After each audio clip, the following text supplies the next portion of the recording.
Hello, everybody. Cool. All right. So back in the Redshift zone. Last time, we finished up an adventure, very rapidly. Montlarin and Albus Taver did so quickly in the span of 3 hours, and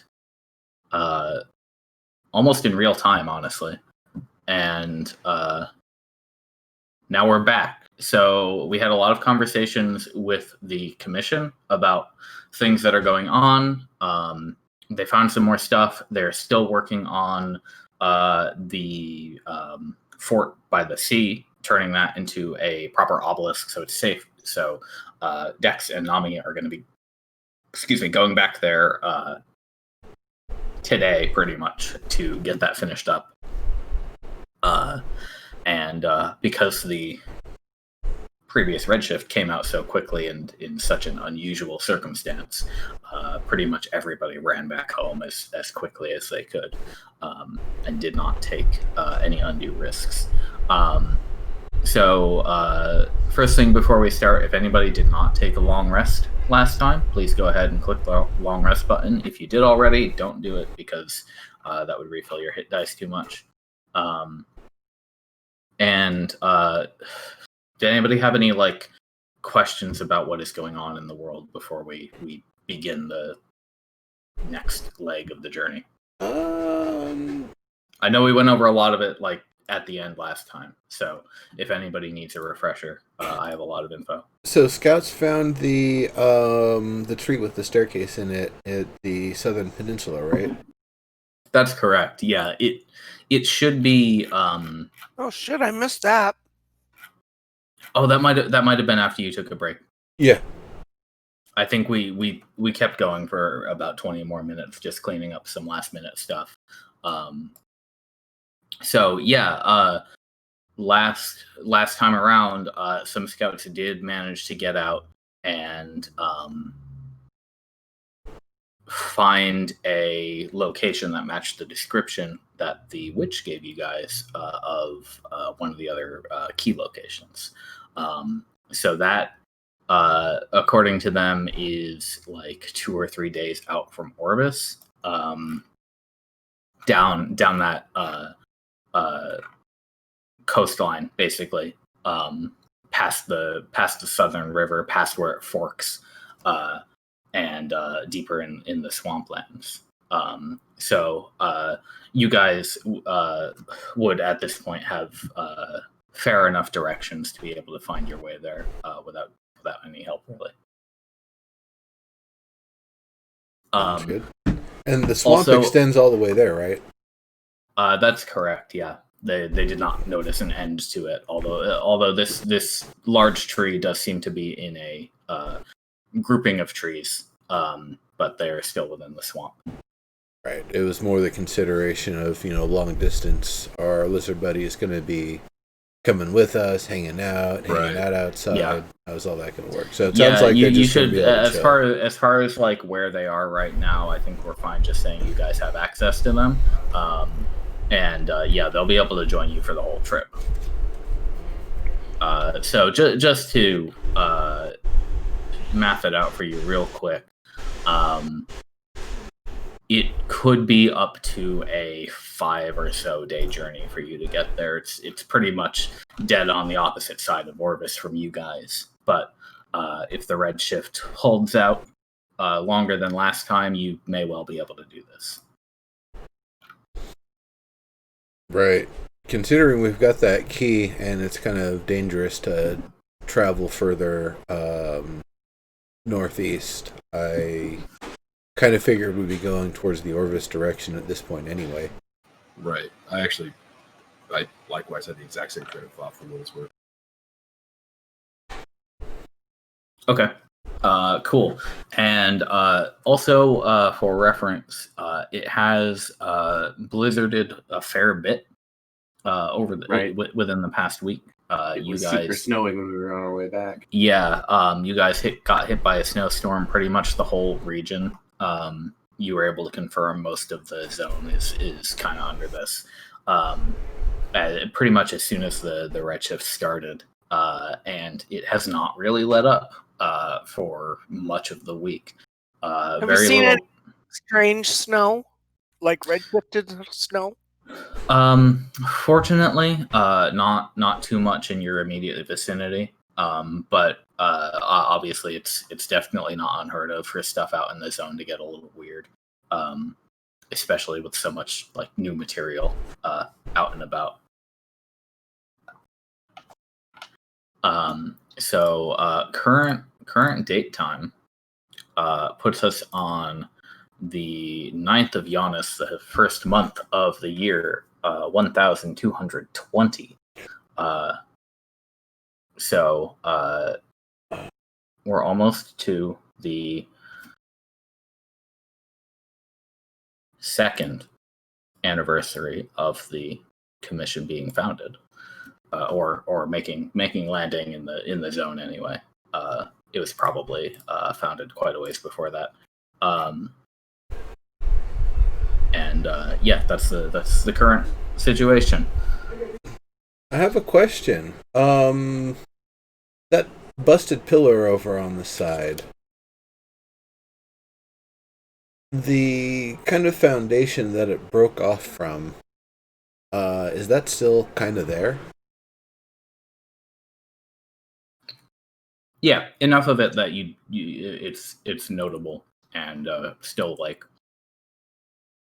Oh, well then, I guess something I probably would have spent, I don't think it would have taken me more than an hour or so to do, is probably use some amount of hot water and pressure and ice wedges to kind of steer it upright, and once it's in position, use mending, because there's 4/5 of it left, and restore it. And mending, is that a mending that you'd have to do like bit by bit, or can you do like big sections like that, like 10-foot square? So the one that I clicked also has consideration for the level 5 ability. Yeah. So 4/5 of the object present. It's a very big pillar, and I don't know how much is actually broken out of that small section. But if the foundation is mostly there and the pillar is mostly there, I figure about 4/5 of it's probably there. Yeah, I mean, a fifth is 20%. So 80% of it there? Yeah. Yeah, so I mean, technically you're only supposed to be able to do breaks no larger than 1 foot in any dimension. Well, that's only for the first level version. I think the evolving cantrips kind of opens, though. I guess that really is open to interpretation. So I think because of the examples it gives of like a key or a sword, I think imply that limitation still applies. Gotcha. But this is a situation where perhaps given infinite time, you might be able to pull this off just like in small sections. If you could get it into place with your water control, we could like lash it using rope so that it was rigged to the building so that you had time to mend repeatedly. Exactly. Well, I mean, yeah, and you guys have rope. So. Unless it gets so hot that ice is going to immediately melt, I pretty much would be able to keep it sealed off, refreshing it an hour at a time, unless it's, of course, cold enough that ice won't melt, and then it's just fixed in place. And when it's at that state, I don't even have to worry about applying magic to keep it, standing. It's just, frozen ice now with a pillar in it. Right. Like sort of like an ice cast. Yeah. Yeah. This is something that can be done. Cool. So obviously you're not just going to redraw it right now, but we can. No, I don't have that on hand right now. For the sake of any repairs that would be able to be done faster or more readily with semi-permanent ice scaffolding and filling with ice and stuff, that'd probably be one thing that I'd be doing, though. It's down to basically the 6 of us and like 2 dudes. So I'm not sure how much progress we'd make on that. I think just getting the pillar fixed was big enough for me. Yeah, definitely, and definitely a lot of time spent this week. Just like keeping the front door clear of snow and whatnot, making sure you all can actually survive in this little building. I mean, it's shelter, but you're still basically camping in the snow. So right. I was to say it's exposed to the air. I figure every once in a while I would just go through and create a big glob of boiling water that I just clear all the snow out with, channel it away. Sneaky. Walking around just like sweeping the snow up. Exactly. Like a Katamari. It's better than a flamethrower for your snow. Wizard snowblower. Yeah. I like the idea of a giant water ball Katamari. But this is basically Nimbus being in his element. It's like, man, I wish I knew how to do all this stuff in my childhood. This would have been great. This is what city wizards do for a job, right? Yeah. Totally. I like that, city wizards. You got to keep the streets clear. Those cobbles are slippery, man. Yep. Mm-hmm. Between that and having my my water blaster or saltwater blaster when needed. Yeah, totally. It's not going to freeze back over. Yeah. Though I'm guessing it's going to come out fairly cold because it's, deep elemental water. It is sourced from that's fair. the ass middle of the water plane, yeah. Yeah. So there is going to be that to it, but I mean, again, going back to the technique I was using to clean up the boat place, it was just giant glob of boiling water and then shoot through that so it comes out hot. Right. Magic. All right, so we've made some more progress on this place. Hopefully, it's starting to help restore the health of the inhabitant, as it were. Yeah, that would be excellent. And I'd be putting in the request to bring some sort of oven that would be safe to use in there, materials to start making the honey bread from the recipe. Since, that dude was the one who really liked it, we figure might as well produce it there. Assuming that doesn't just count as taunting him, because he can't eat it. Well, right. Kind of what I would think. It's that, or the fact that it's basically within his presence, that it's not just like tasting it, but he like fully groks every sensation and aspect of it, and it's just but like maybe the baking smell will be like an incense. Yeah, I mean, who knows how this thing works? Yeah. I don't.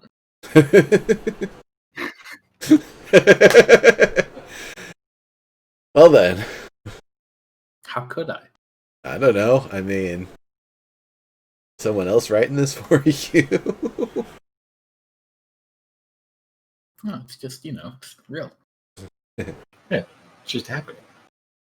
It's happening right now. Yeah. Fair enough.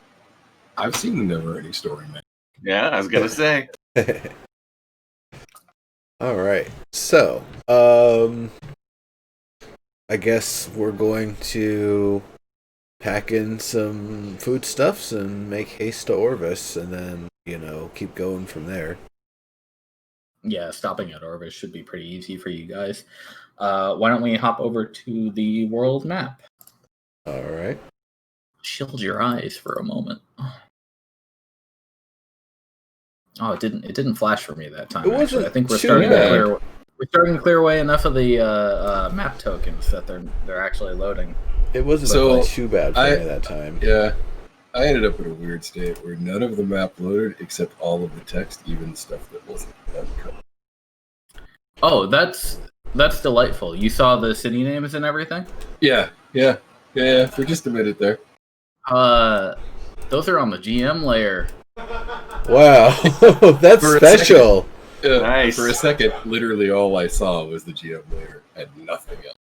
All right, so I have a feeling that Roll20 is very much a by faith system that if you actually try to run legit tournament style things, people would just hack it. Just gonna toss it out there. Every piece of information on this map already, except for one. To be fair, I knew what I was looking at because I recognized the name. Yeah, good. Wait, DM me which one you looked at. I'm curious. Oh God, He doesn't remember anymore.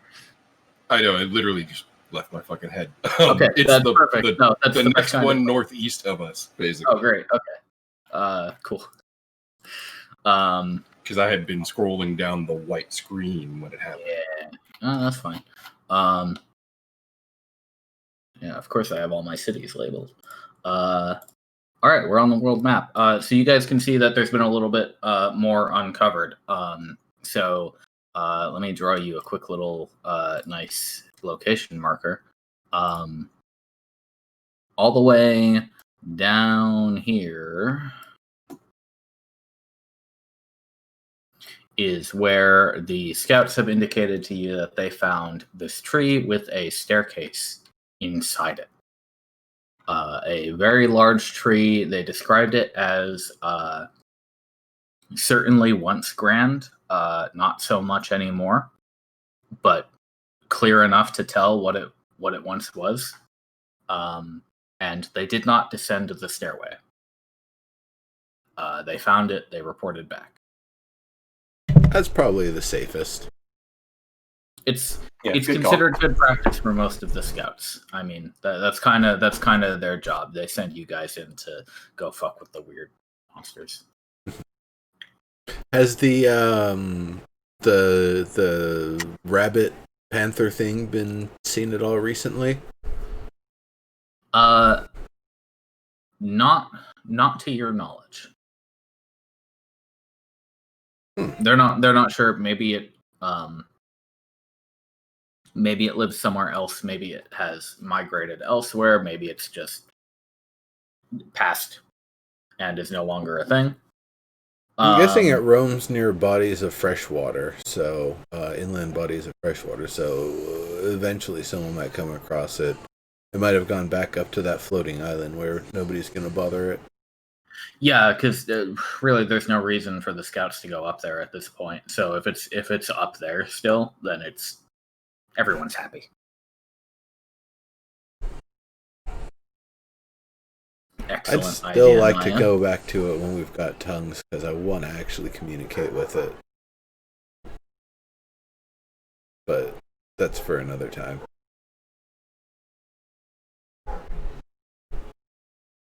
To answer your question, Montlarin, you wouldn't be able to buy extra food here because there's not really the facility set up for it yet. It's kind of bare bones over here. You guys can stock up to 3 as always. But yeah, Naya, if you have good berry, as always, that is considered a ritual as long as you can find berries.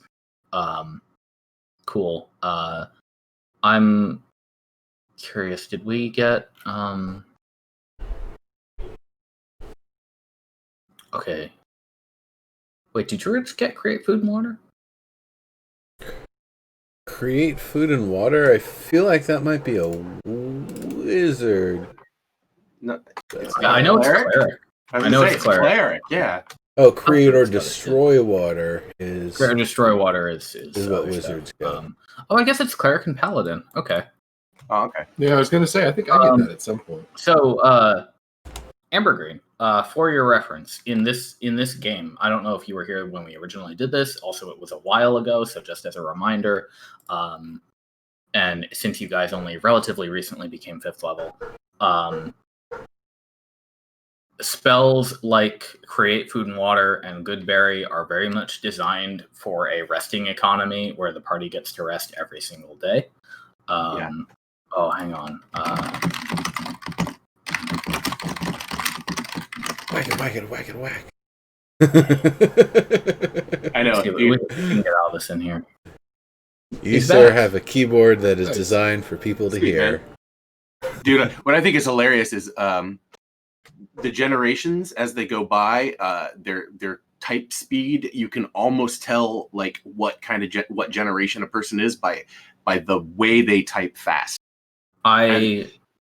The younger people, younger than me, all basically natively keyboard, whereas we learned in school, they all just know. I had keyboard classes in school. I hated it, and then I played RuneScape, and I learned how to type. That's awesome. That makes sense. Yeah, bulletin boards taught me how to type. Yeah, chat rooms for me. Yeah, I bet.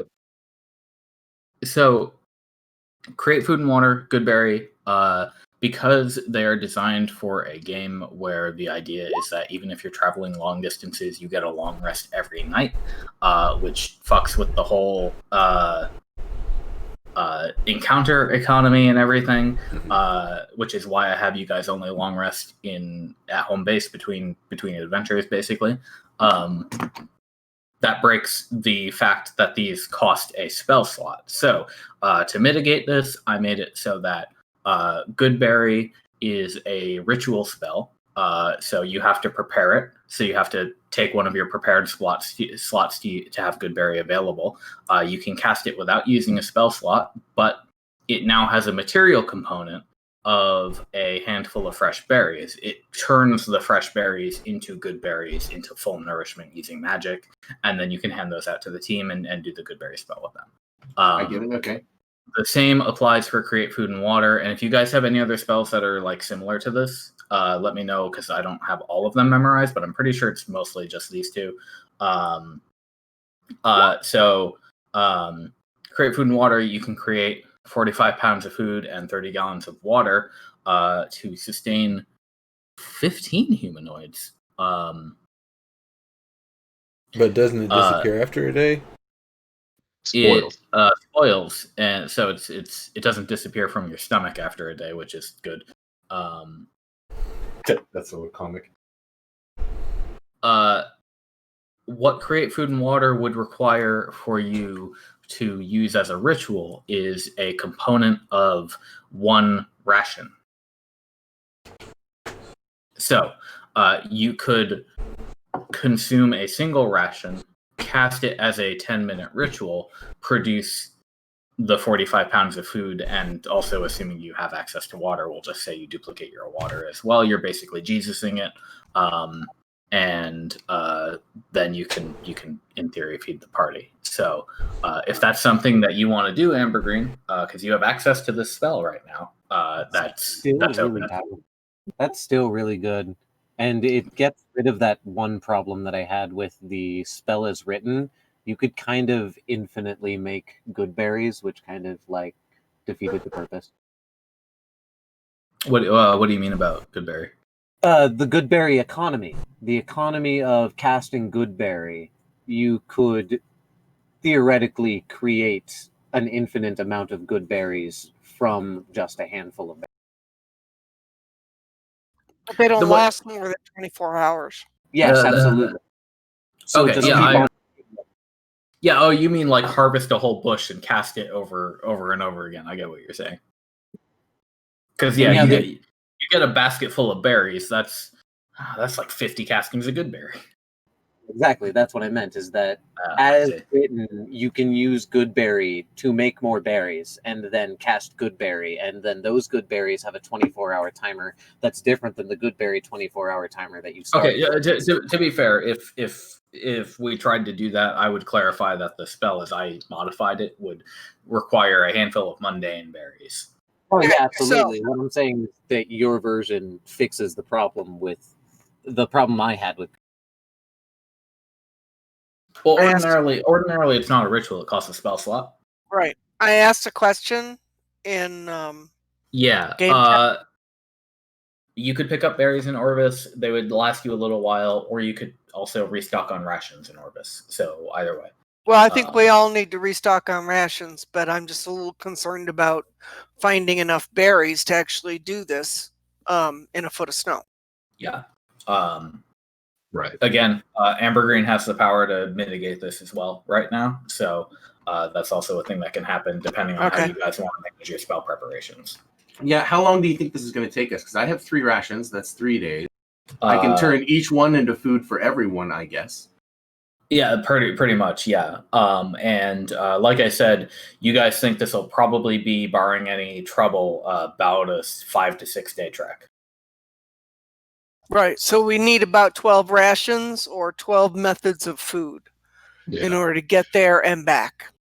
So, if we all pick up rations, so really 9 to if you guys stop at Orvis on the way back.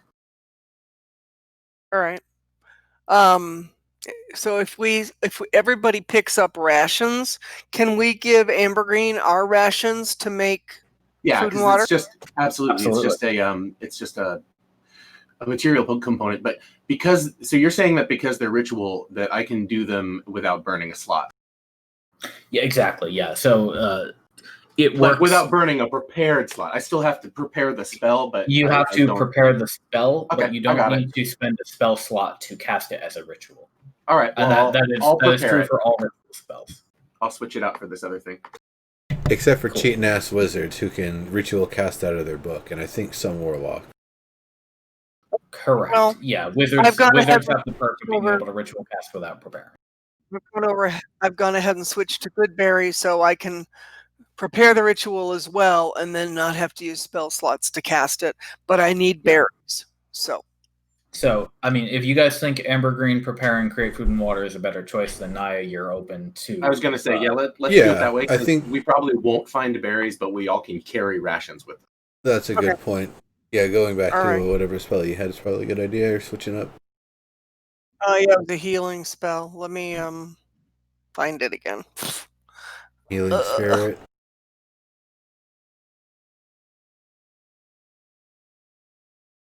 For Healing Spirit. It got nerfed into the ground a little too hard. Oh, Cure Wounds? Gotcha. It had a good run. I got rid of Goodberry. And we all get rations and hand them over to Omi. Yeah. It needed to be done, otherwise it would have met the same fate as Mystic. I just think it gets too few charges now. Like, I understand not making it infinite charges, but like, let everybody get one it's heal. Still a pretty good heal, like right? It's like not really. It's kind of 5d6. 5d6 spread across whoever can actually walk through it, though. So it's got a component of, you have to even be able to get to it to begin with, which is further mitigating if it's it's great. Sure, but I think that's balanced out by like Cure Wounds, which is a D8. So like, it's the difference between roughly 4 health or roughly 15 health, with a little bit of extra like battle strategy tossed in there to make it a little more difficult to get to. I think it's pretty good now. Still a very strong healing spell. Plus, you can still you can like cast it on top of somebody, and then they can go down on their turn, and then you don't have to do anything, and then they can pop back up, which is okay. Are we dropping the first key in Orvis on the way down? Alvis Tavern has it right now.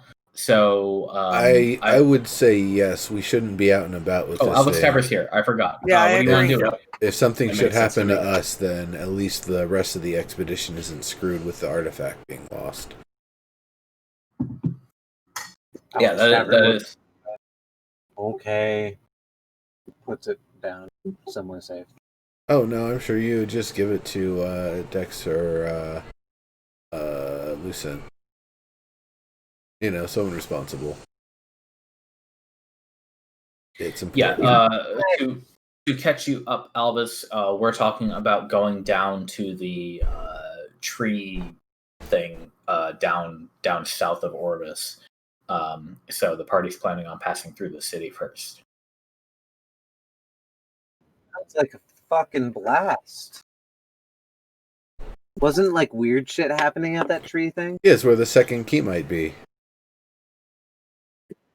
Like before. They don't mean the one out on the water. If you look on the map, it's the big golden star down in. Yeah. I'm misremembering what giant tree it was, but I am now remembering that they found a big ass tree or an old with a thing inside of it. A staircase going down and no information further than that. So you guys have a map to it now, basically. You know how to get there. So that is what we're prepping for now.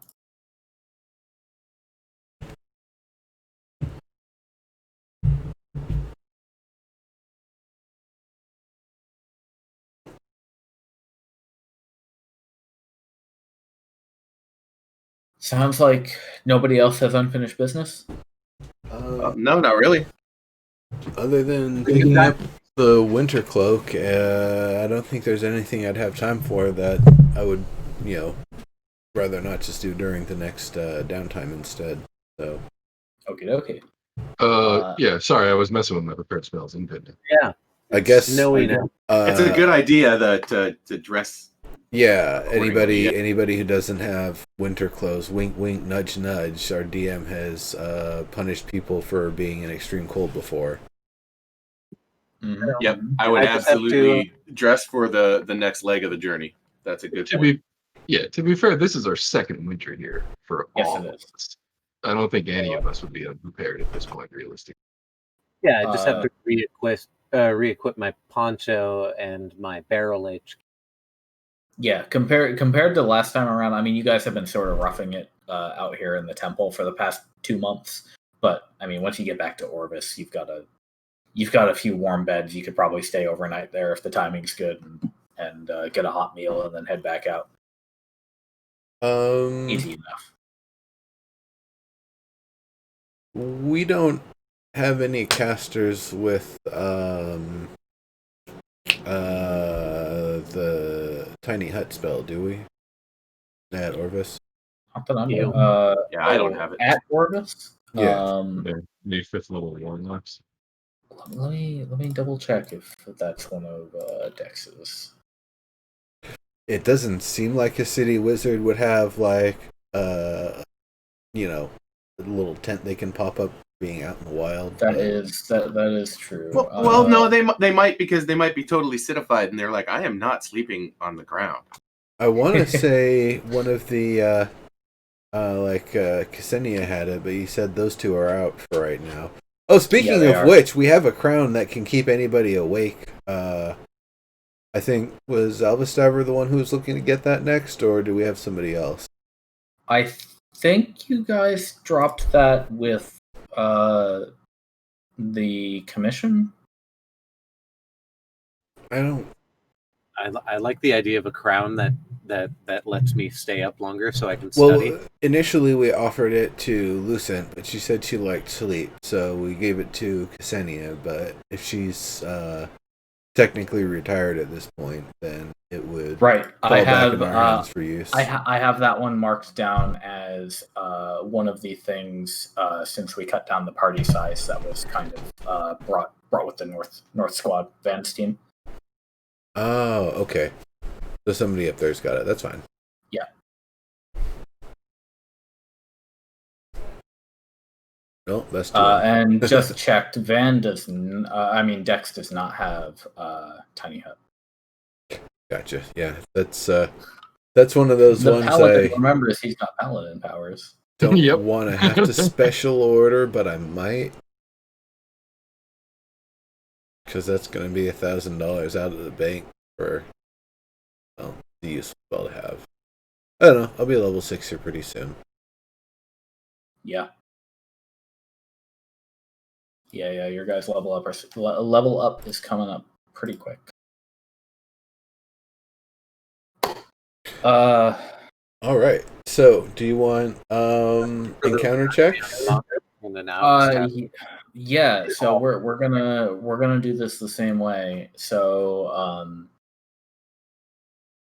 you guys are going to roll encounter checks for each of the second, third, and fourth hexes you move per day. Moving at normal pace. One in the afternoon, one in the evening, and one overnight, essentially. So I would say arrange whatever order you guys want to roll those in. Go ahead and give it a d20, and then just move your token, make the roll when the token is moved, and we'll see what happens. All right. So then we're going to go 1, and then 2 for the encounter check. A 7. Delightful. Immediately something happens. Why don't you tell me what happens with 1d12 plus 1d8? Yeah. That happened. Okay.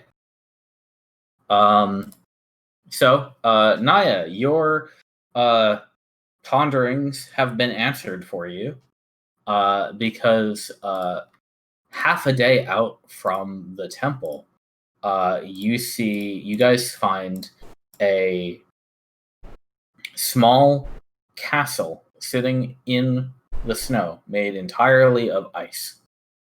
Ooh. It is maybe 15 feet tall, perhaps 30, 40 feet width by length. And it looks like you could go inside. There aren't really any like doors with hinges on it. Is it all like smooth construction, like one piece? It's definitely yeah. It's not like ice bricks. It's like a it's like it was molded. And formed. And we're assuming this is redshifted. This is, most redshift stuff we've seen is pretty gnarly. Yeah, it's all twisty and weird. Yeah, this sounds prettier than usual. Proportionally, it's like we'll just say it would be comfortable for a dragonborn. Oh, okay. Are there a fair amount of windows?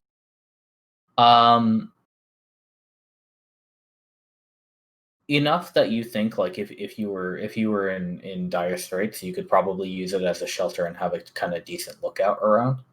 I was talking more about having Badath kind of just pop up and using his vision to look through the windows, see if there's anything inside. Yeah. Are we cold enough that this object would likely stick around? For now, if you think if it's mundane ice, it definitely won't last into the spring. But I mean, as long as the weather holds out, you could see this thing lasting quite some time. Cool. I'm gonna dismount that bounty. Can we get it marked on the map? And have them trot towards the door. Feel free. You guys can draw on the map, so feel free to doodle as much as you want.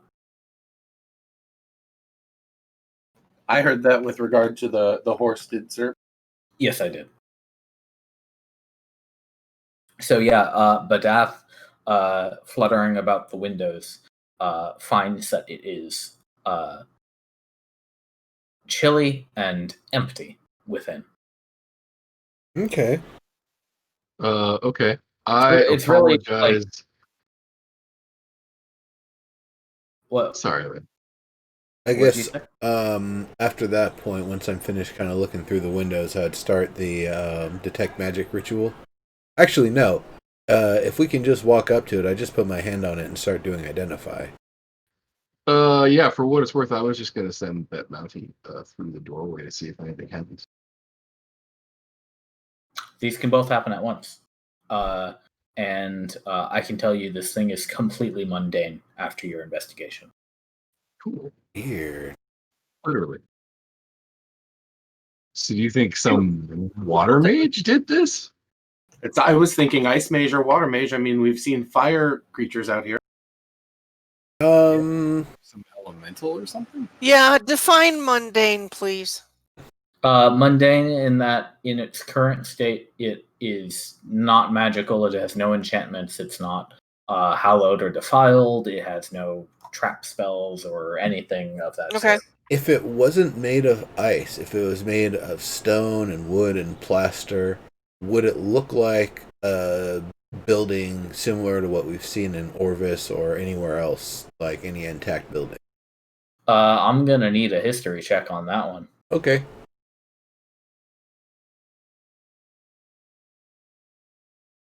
Hey, Elvis, does the design of this building look familiar to you? I wonder. Nice roll. Yo, look at this fucking building. Huh. Might be cool for a dragonborn, but it's a perfect palace for a gnome. Yeah, it's as usual, it's spacious for a gnome. But you guys, are pretty sure, at least from what you've seen, especially being half a day's walk away from an actual like cathedral that was presumably built in the High Veshan Age. This thing doesn't really match with the type of architecture that you'd see from them. It's way more gothic, while the Veshans tend toward a bit drab and blocky. Well, and we've been through here before, and it wasn't here before. So this is it's new. This is a redshifted item, I'm guessing. Last time you've been here. Does it feel like a defensible barrack sort of thing? Does it feel like a trade stop? Because I'm wondering if this was like a temporary orc fort in the past. It seems small for that, doesn't it? It's sort of arranged in such a way that you could probably like turn it into something defensible if you really wanted to.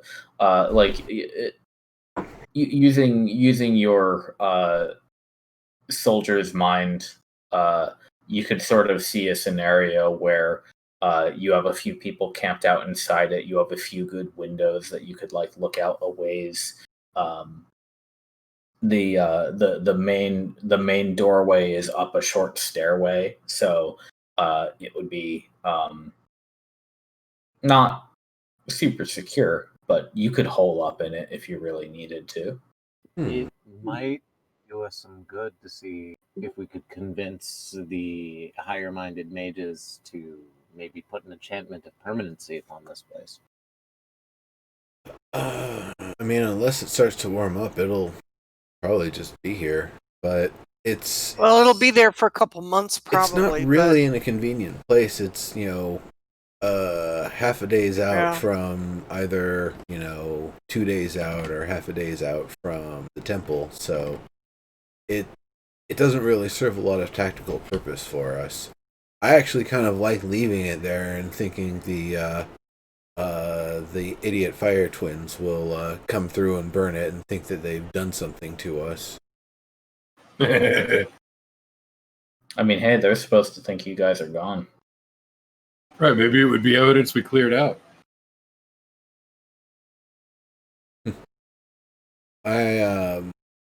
I can't really think of any other reason to hang around and keep checking it out. The only other thing, if to tease it for another 10 minutes, would be detect magic and walk through and see if I can sense anything like under the ground or in the walls or anything. But my guess is no. You just muted yourself. I did that. Cast prestidigitation on one of the bricks. And there are no bricks. No bricks. Yeah. I cast prestidigitation on a small corner of the wall, and right into it, Albus Tavern was here. All right, then. It is done. All right, I guess we should move on. Yeah. Good to know that random structures will just kind of form on their own out here. For all we know, this was actually formed by the second wave. That would be amazing. I strongly suspect that was formed by some intelligence. Yeah, me too. At the very least, I suspect that it was some structure that existed here before that the ice just kind of, remembered for a moment, perhaps. Right. Echoed, perhaps. I could see it. That's an interesting thought. I still think somebody did this on purpose. Well, perhaps for fun. Any last interesting bits about the building before we poke my head around it? Give it one last run around. Really just a very pretty fractal pattern. Pretty. Like if you like stand in the middle and look straight up, it's kind of kaleidoscopic. I would like that. Yeah, that is really pretty. I can appreciate that as well. She likes trippy shit like that. Yeah. But no, There are no like Ambergreen is also enamored of beauty. Things inside of the walls, no like hidden chests of goodies or anything like that. Oh no, they're almost clear. It would be interesting, I think, to not that we have time, but to spend the night here at one point so you could see dawn through the ice. Almost certainly. There's no like furniture or anything like that. It's just a big empty room. Yes. Okay. Neat. Cool. Well, good stuff. And on we go. Who would like to make the next move and check? I don't mind. Who would like to be the next roll on the table? Nice one. They're totally fine. An uneventful afternoon continues. Evening. All right. After a one like that, I don't know if it's responsible to let me roll. All right. So Ambergreen, are you helping to keep watch tonight? Sure. I'm gonna assume that's what that roll means. Sure. So you stay up. You tend the fire into the evening. I honestly, I'm just assuming that you guys are able to kind of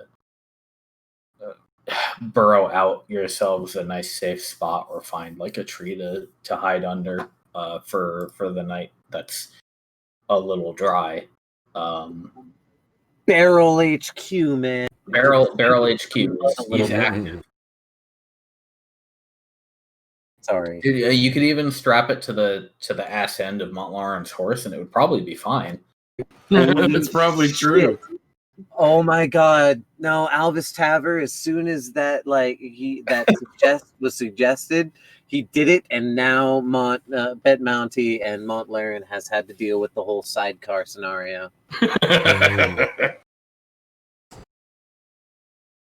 It just occurred to me that I kind of want to use my embiggening gloves on your barrel.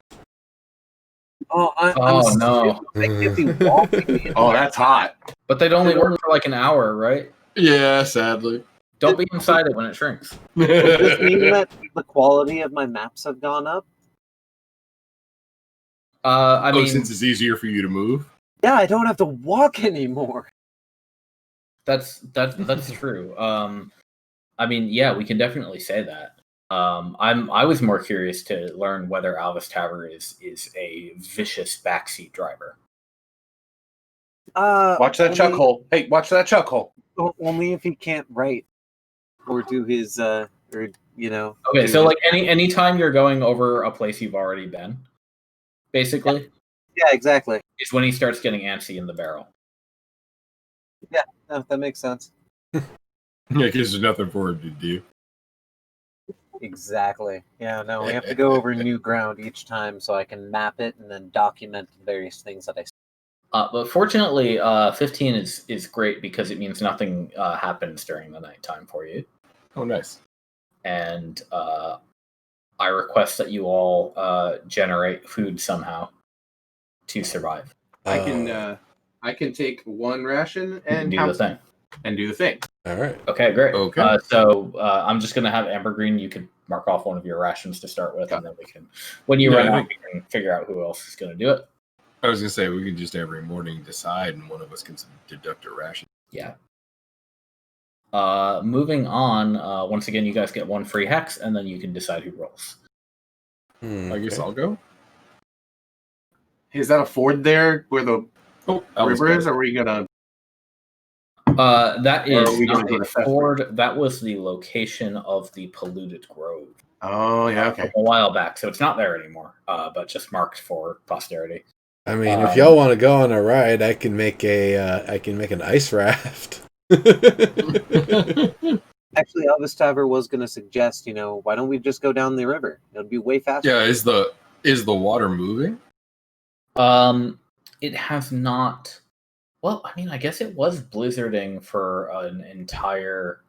Yeah, I mean it's a big river, so maybe it's running, but otherwise it might be frozen over.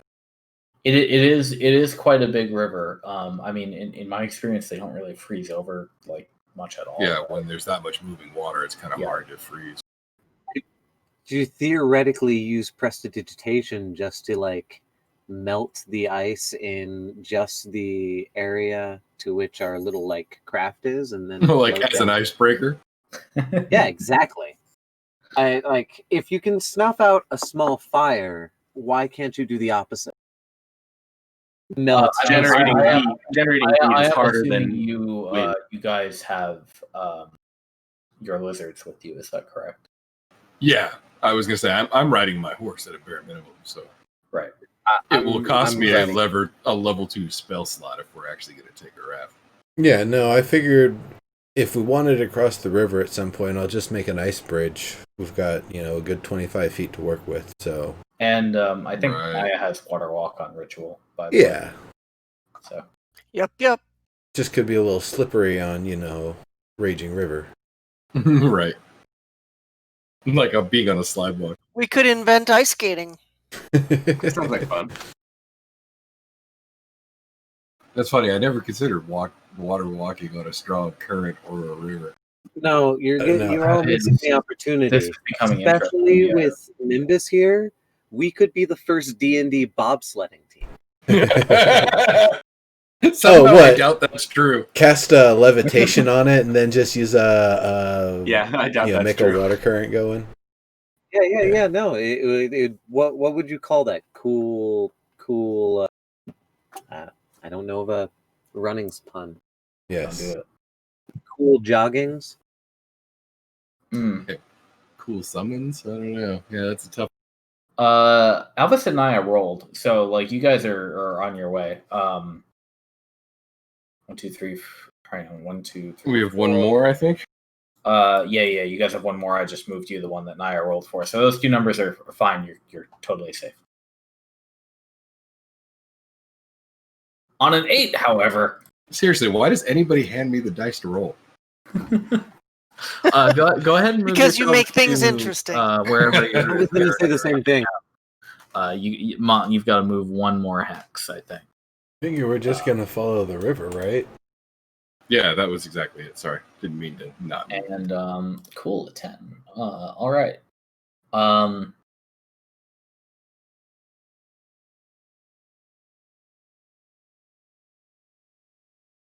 Here. Yeah, I figure that actually following the river is probably the fastest route through the swamp right now. Yeah, seems like it. In the night, Lauren, you find, or you see, I assume you guys are pretty close to the river right now. Yeah. You see a shiny object bobbing along north to south in the river. How close? Pretty close. Like if you had a stick or some big hands, you could probably reach out. I would just create a water current and push it towards us. Well, if you're not awake, I was gonna say, it would be faster for me to just big hands my sword. That's true. And fish whatever That's it is. true. So I think that's what I'm going to do. I like big hand sword. That's funny. All right. Big hand sword. You reach out over the water and can you just make me a quick little let's call it a what would this be? Maybe acrobatics? Maybe. I was thinking dex, but yeah, or acrobatics. Yeah, acrobatics is dex actually. So acrobatics? Yeah, you could get away with athletics, I suppose. I mean, I'd rather. Sure.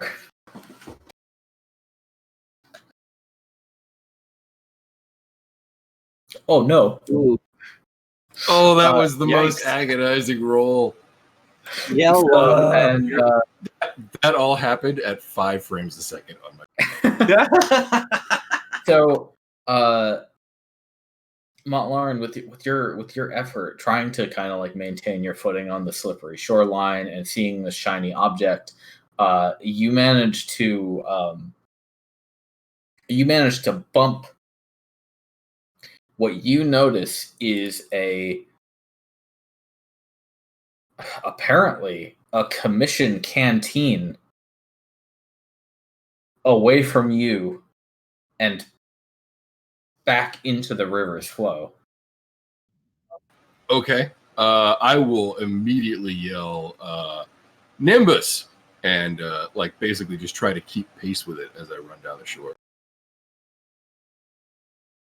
Nimbus, do any of us wake up? To see if you hear that, and everybody else can roll perception too. I mean, you guys are going to have to beat maybe a 10.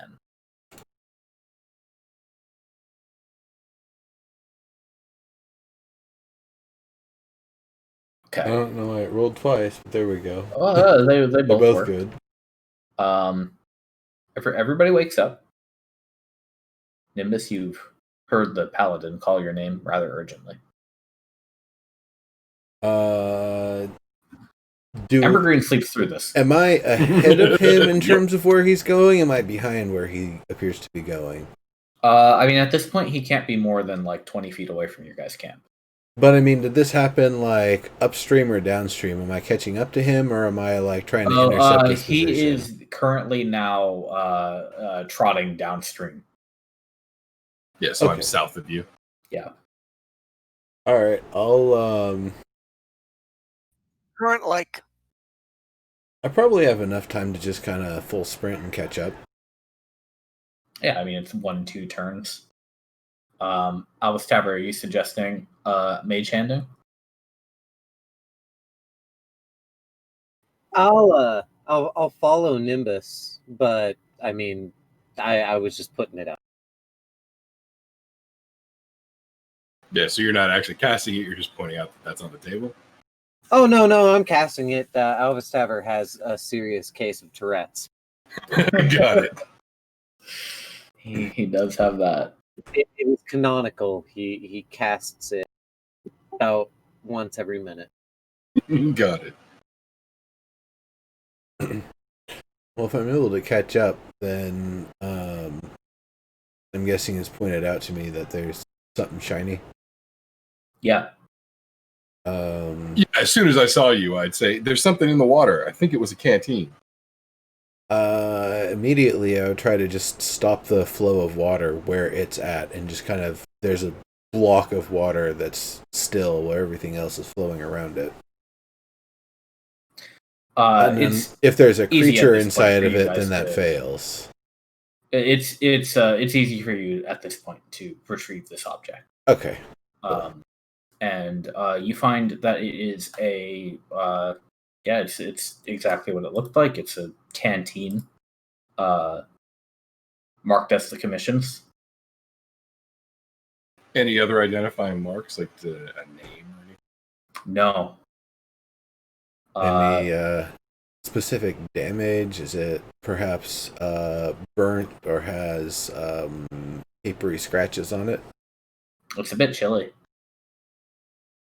Before you shake it off. Is it full? It does feel like it's full. You can definitely open it. Not quite frozen shut. Do you open it, is the question. There could be booze inside. Actually, I'll divine sense. Do I smell? You do not smell evil in this canteen. Okay. In that case, I'll say, I sense no malice. It might be safe to open. The chance of it being booze just increases. If I were to identify, would I get details on the contents too? Only if it's magical. Okay.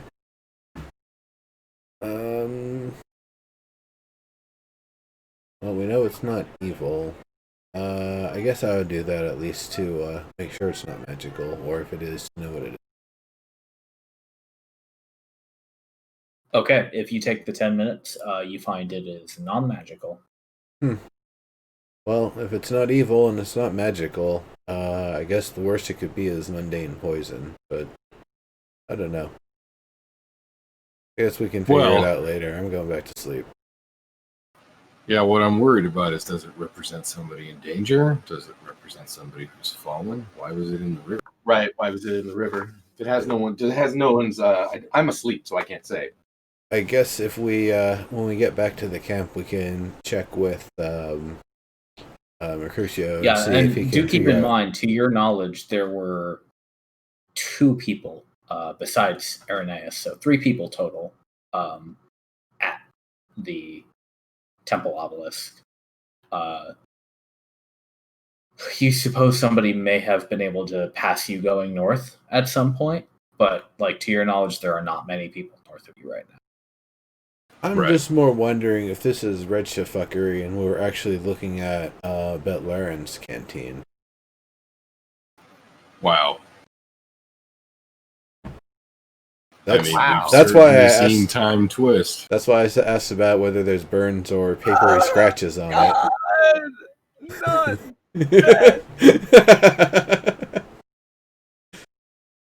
You watch it happen.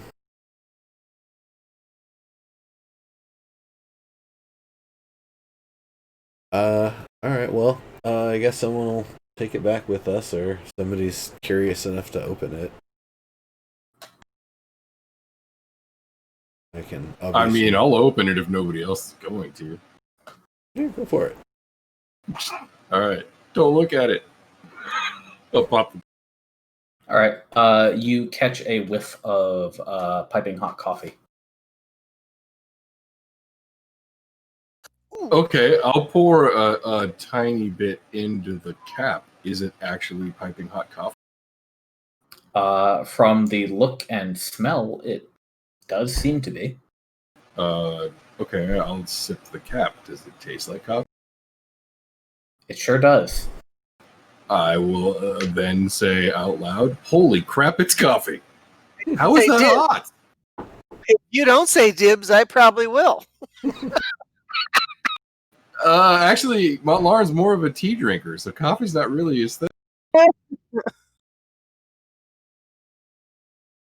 Yeah, I mean, even so, you find it is fresh and hot. And now I'm beginning to think Redshift fuckery. Yeah, we should mention this when we get back to orbit. Yeah, for sure. Does anybody want a cup of coffee? I want to test a theory. I'll have a cup of coffee. Give it here. I love coffee. I haven't had great coffee in a while. Assuming somebody supplies a cup, I'd like to pour out a cup of coffee and see if the internal volume changes.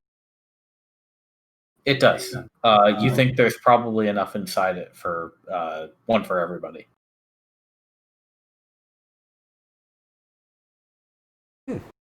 All right. Well, enjoy yourself. Good old 1 a.m. coffee. Right, exactly.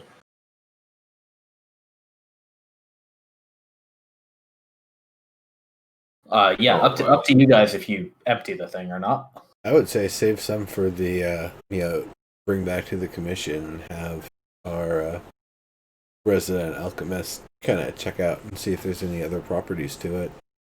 Well, I mean, yeah, we don't even know if the coffee's going to stay hot for what it's worth. Could just be that it was a hot coffee that was dropped in the river and it was just cold because the water was, the outer layer was cold, but the inner. Well, we should be able to ask who was deployed and figure out who might have left some coffee. I'm sure whoever actually brings coffee that they brew on the road is someone Mercutio would know quite well to be the coffee person. Yeah, if you all want, we can save it for morning and we can find out if it stays hot. And if not, we can warm it back up over the fire. I can warm it up. There's ways to warm it up. We do have wizards. All right. True. Well, that was an exciting evening. All right, yeah. So let's do that. Let's save it so everybody can go back to sleep so that they don't have a level of exhaustion. And we'll check it out in the morning and see if it's still hot. Then we'll know if it's Redshift related. Okay. In the morning, you find that the coffee has cooled down substantially and it's quite cold. Okay. So either we just let somebody die through neglect, or the Redshift somehow teleported somebody's canteen into the river. Awesome. Neat. If you've got a canteen full of coffee, you've clearly got 2 canteens. Because if you didn't, then there's a problem in planning. Yeah, I'm saying somebody probably like fell into the river or something. Anyway, I'm gonna be blind adventure guy and pretend I didn't have that thought.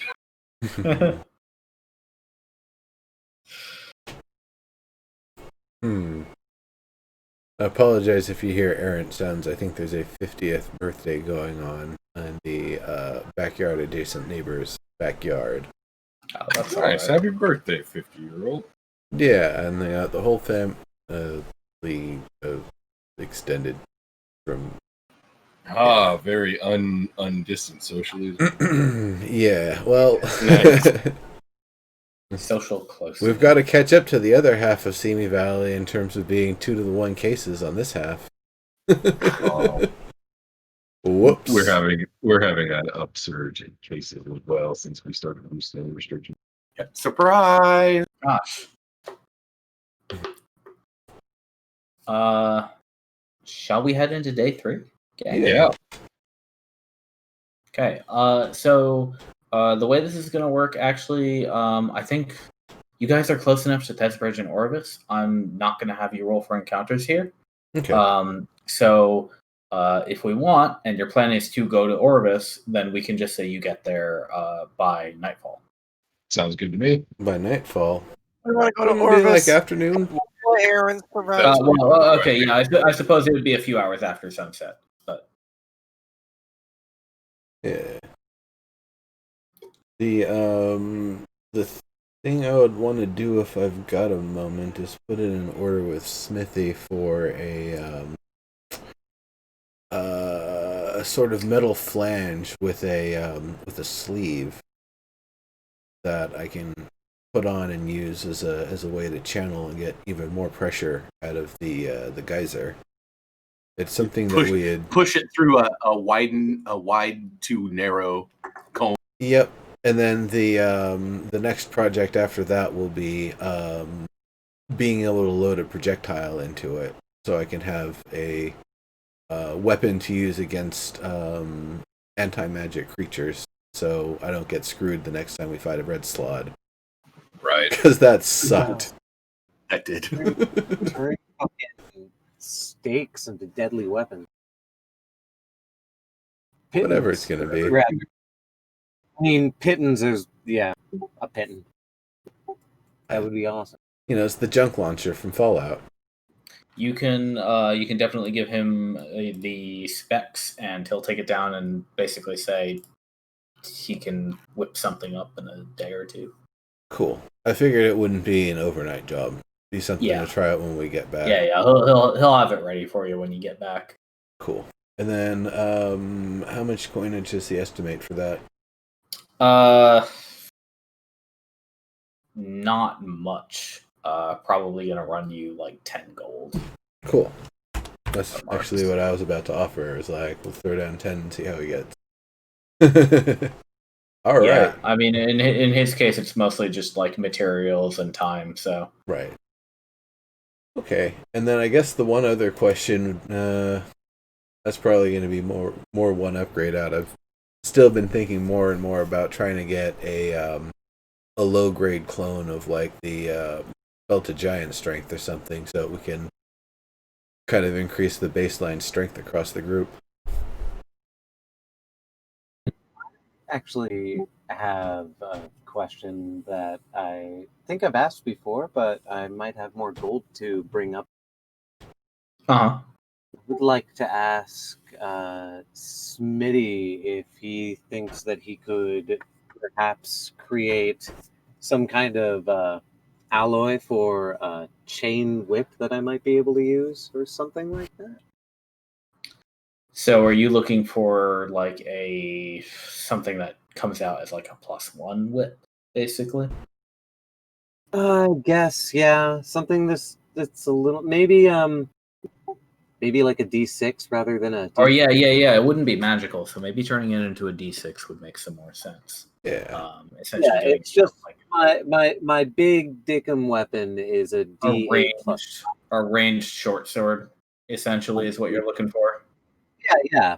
I have a mind of maybe eventually getting my whip skills to be as cool as a Belmont. first steps, right? You don't get full Morning Star. You get Team Whip first.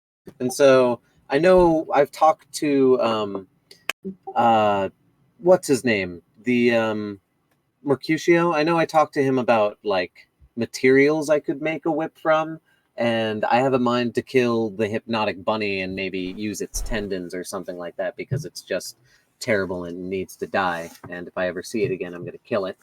I swear this time.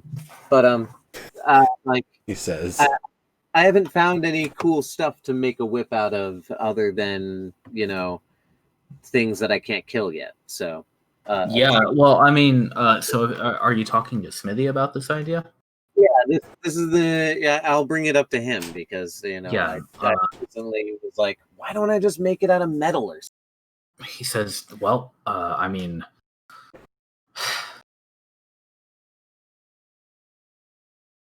it's an unusual job. Usually people who use whips are people who work in a circus. Other animal tamers. Other not really the sort you see working with weapons, but that makes it a pretty interesting task. I mean,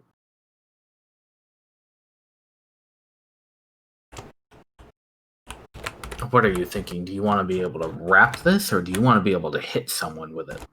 I want to be able to hit somebody with it. Honestly, I like the whip as it is, which is why I initially thought of like a lightweight chain rather than anything else. But I know the possibilities are endless. Of like, we could make the chain spiky and cause bleeding, or put a dagger at the end of it. Though I don't know if I'm that good, honestly.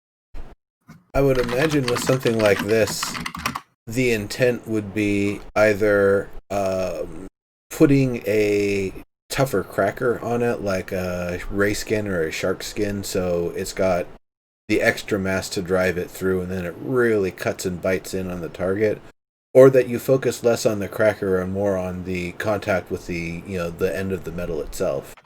Right, and then you make it a scourge. Yeah, it's basically just a long chain that has that extra taper, so it does the transfer of force.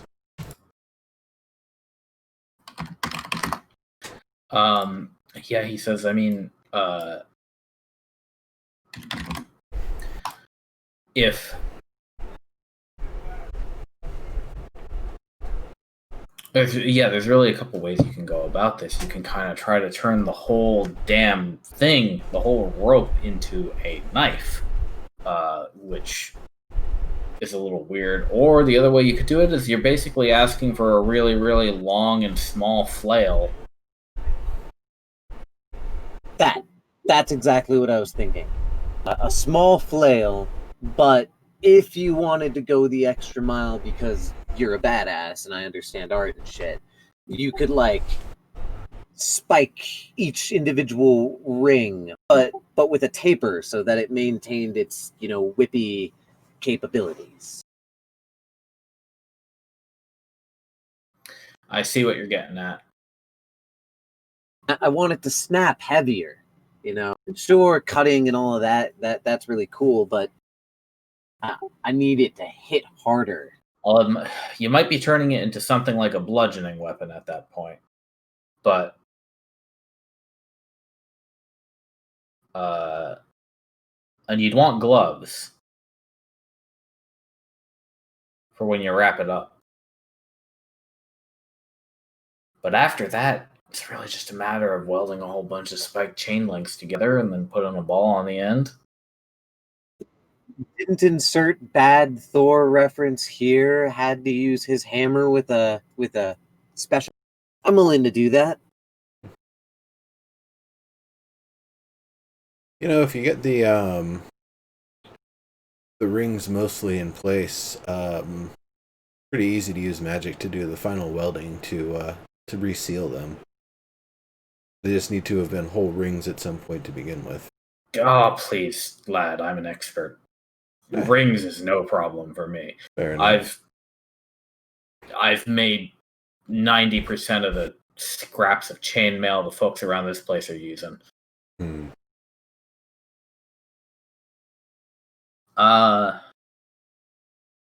Yeah, okay. Tell you what, Elvis Taver. 100 marks, and we can get that done. Done. Give We'll have to use the good steel for it.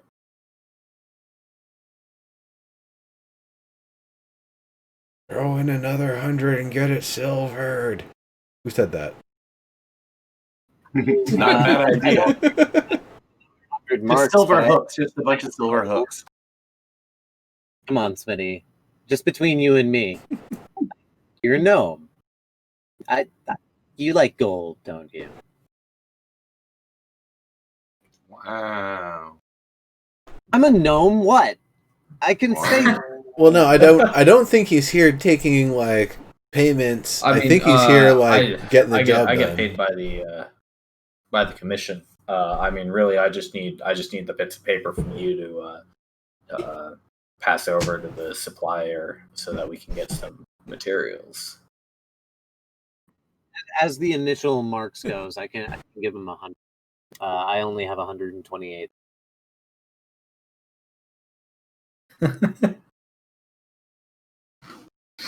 I do have a shit ton of gold, though.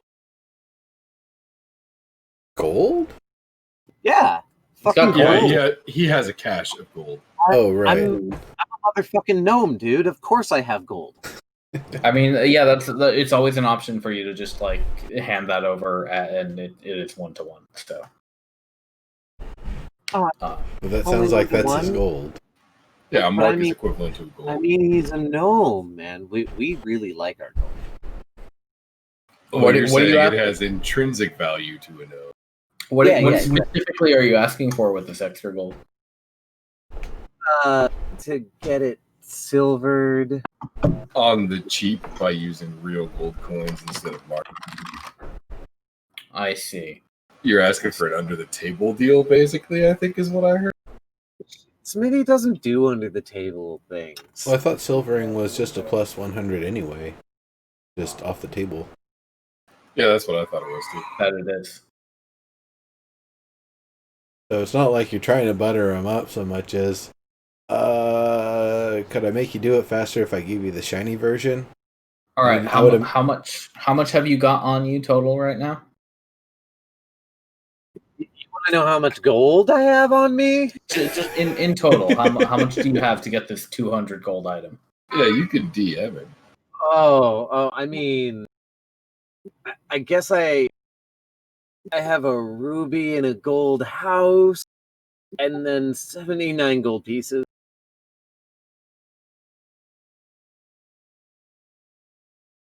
Well, on top of what you gave me, I could take that ruby off your hands, pass it along, and that should cover it. He doesn't even need to look at it to appraise it. The ruby? But it's really pretty. Up to you. Or if you really want, we could have Mercutio take it out of your weekly pay for a bit. Should only take you. Holy shit! Fucking finance it, right? It should only take you a couple of weeks to make it up. You guys make decent money out there. My teacher told me never to take on debts. That's a good teacher. Neither a borrower nor lender be. Exactly. You'll get in trouble. You do that. For this too many people in debt, they start coming after you. For this ruby, could you also make it? Could you make sure it's sharp at the end? Maybe like out of character. Give it a crit range of 19 to 20. That is advanced. So I'm giving you a ruby and 100 marks and 79 gold pieces. No, you don't need to pay the gold if you give him the ruby. Oh, okay. But I mean, I am paying up a ruby in gold. Yes.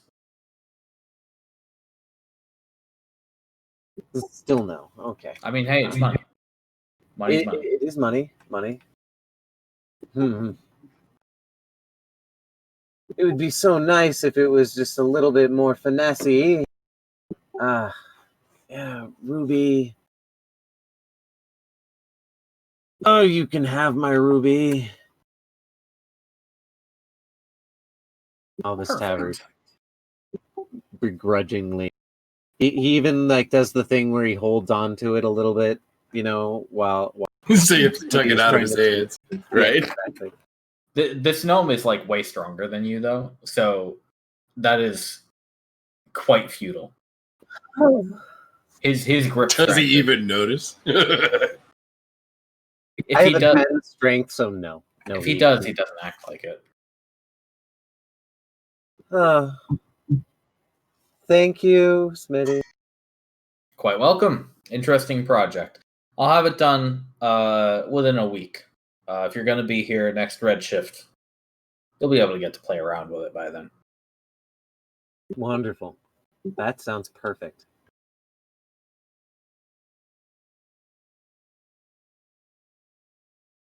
Anything else that you guys want to do at Orvis before you head out to the quest?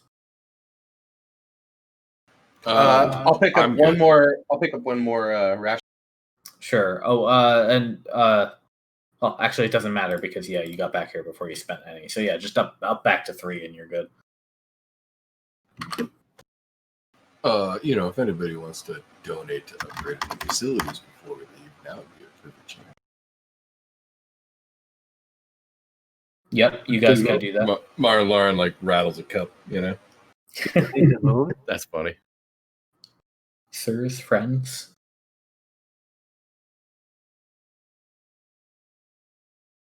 I got some. To whom? What are you looking for, Lauren? You looking for some cash?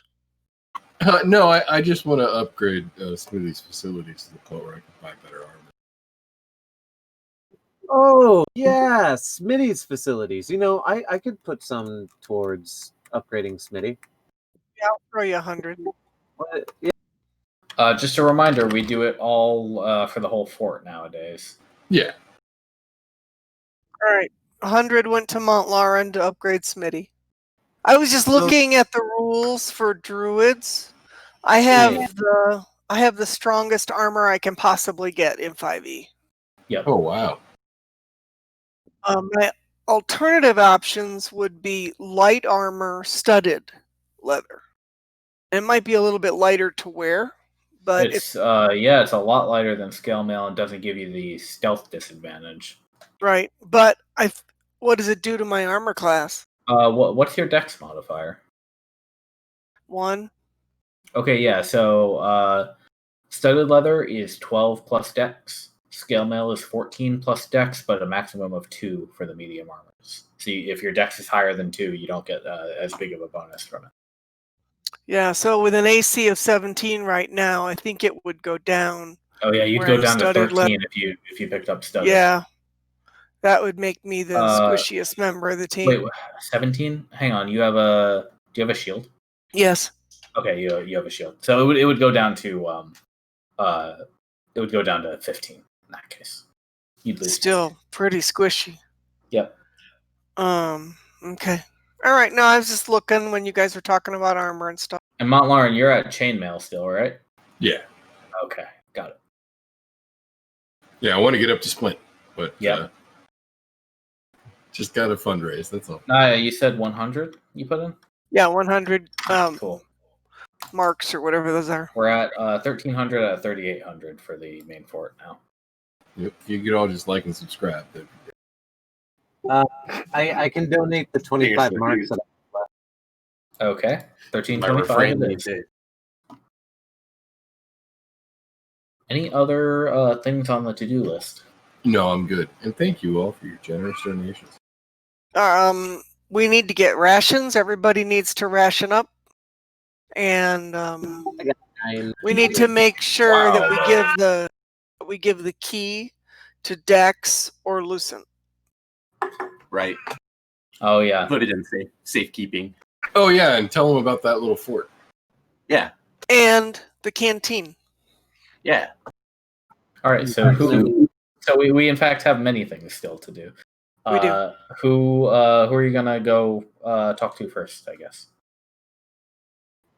We're gonna give the key to Lucent.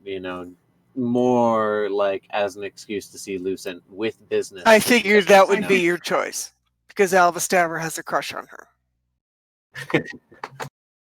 Admiration. Yeah. He'll kindly inform you that the correct term is enamored. That's fine. Obsessed, even. Whatever. Oh, that's obsessed, even.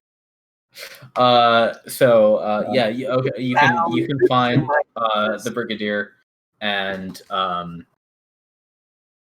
let her know that you are here for a night, and you're gonna head out in the morning, but you have some business to attend to. What do you tell her? I guess as to start with. Oh, well, upon gaining permission to access wherever the hell she is, I will say that I'm going to leave the key with her because we were thinking to going down and exploring where the second key might be. Basically telling her what we're up to. Understood, she says. So, and back. You do hand her the scepter that you picked up? No. Why would I do that? Wait, what? Why are you not giving her the key? You mean the book, right? No, the scepter. We're leaving. The scepter is the key. Yeah. Oh, you mean the key that I got from the key? The thing we need in the vault. I think we need the book. We don't need the key. No. Yet. We probably don't even need the book anymore. We might need the book. She didn't say that was only for the flower seed, but we could bring it with us in case. But the scepter is the device that we expect is for the vault. Yeah. And so that should stay here. So should something terrible happen to us, it isn't lost to the commission. Right. The vault could still be open. I attuned to it. I don't know why you did that. Because it was a badass scepter and it was magic. It's a +0 scepter to summon water beasts. Let me put it this way, Grondtassel. If I understand that this ghost you've all spoken to has asked us to take care of this item, and of course we're happy to do so. If you feel that it is simultaneously safe with you and an object that can keep you and your team safe out in the zone, I do not have any problems with you holding on to it. I trust you and your team. But if you fear, as Nimbus says, that it may fall into or become lost, then we can surely lock it away in the warehouse somewhere. Should be safe enough until we can transport it somewhere more secure. Stacker looks down. I'm not certain how urgently and how severely this woman you spoke of wanted us to secret it away. Alva Staver looks down, pets it a little bit, and hands it off and says, I don't think it would be pertinent in today's. You can cheer up, though. She takes it. If it isn't expended in the ritual that's used to open the vault, we could see you having it afterward. Ooh. She says, I'll be happy to return it to you if you feel like it'll come in handy out there. If it's as you say, and this is something that can be used as a tool, then I think we can use it. More likely, when we're on the ship on our way out to the tower, would be a good time to bring it. That would actually be a time that its magical property would be useful to us. For now, we're just out on land. There's no reason to risk it here. Yeah, that wouldn't be pertinent. Rules-wise, does attunement get dropped if you go a certain distance away, or is he still attuned to it? If he doesn't have it for 24 hours after you guys leave, it'll get cut off. Oh, okay. Well, that's fine. It's not like it doesn't take more than a rest to attune to something. Exactly. Second question for Lucent is, we found a canteen in the river. Is there anybody in particular that would fill a canteen full of hot coffee? We could show it to her. I just wonder if she knows that there's actually one person who would fill their canteen full of coffee instead of water. I can't say that rules out all but one person. I'm sure there are quite a few. Where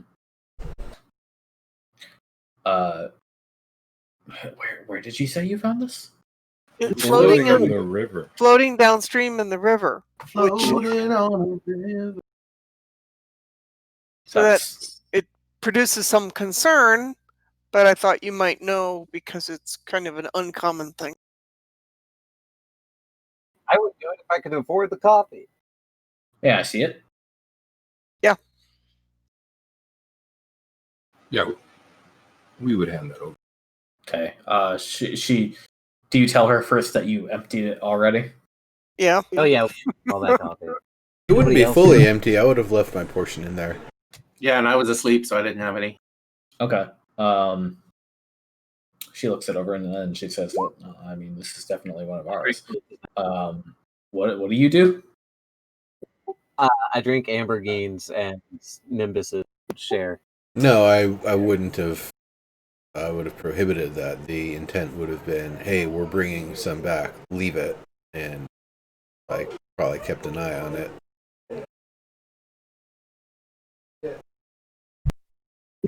Important, fine, but Ambergreen's asleep, so that's mine. Naya would have drank her portion. Well, she's not too concerned about all of that anyway, because she says, wait a second, this is mine. What the fuck? Have you ever lost it?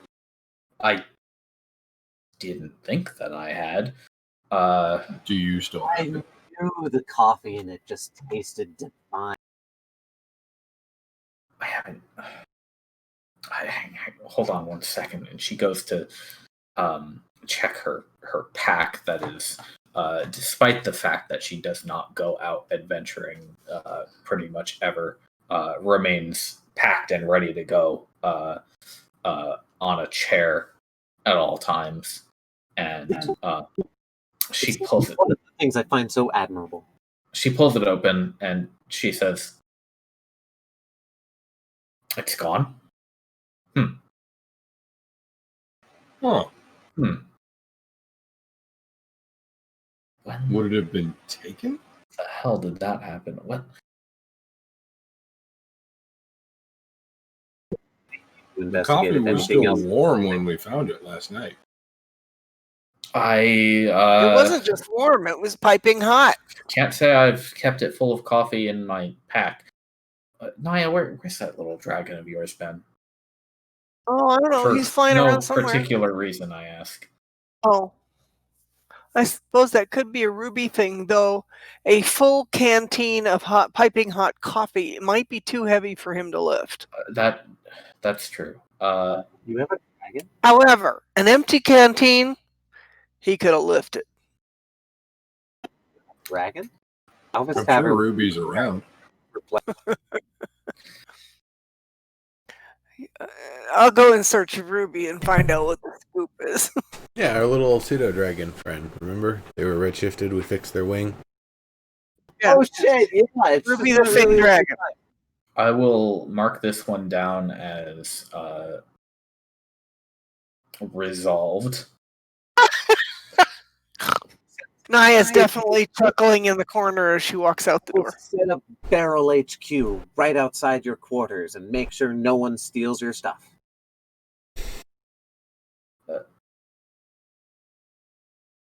That's all right. There's plenty of room in the barracks actually tonight. Of course.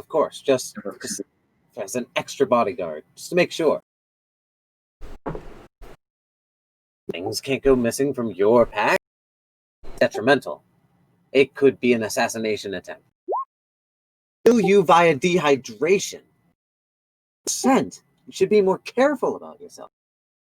He goes on a very diatribe that is both caring but also kind of, over, stepping his.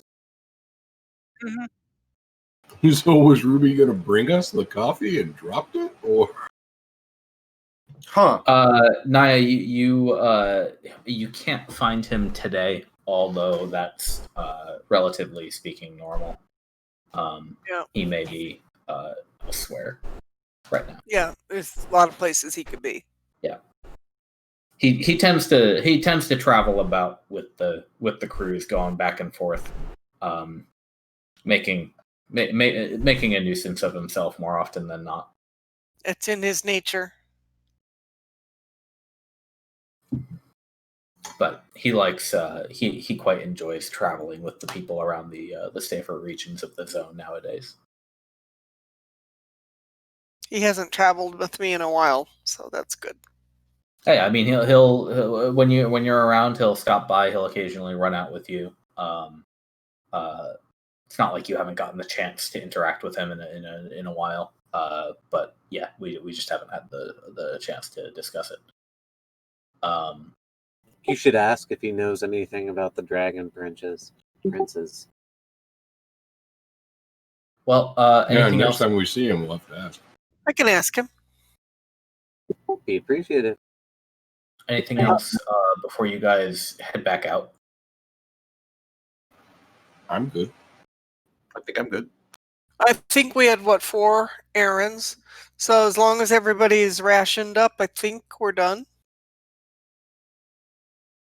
I probably opt to stash the pocket watch at the fort, and we'll likely keep it there for the next little bit. I don't really think it'd be good for the fire twins to notice that should we come across them again and they don't immediately attack. Okay. That said, we also are all wearing different clothes now. Elvis Stavers, get those gold robes. Those will get you attacked immediately. Just letting you know. They don't know that we're the ones that killed Morio. He looks down at his clothes. Yeah. It's just precaution. We're not going north right now, but next time we go that way, changing your attire might not be a bad idea. Yep. I mean, it's gold. I bet I could dye it. As long as it doesn't look like Morio's clothes.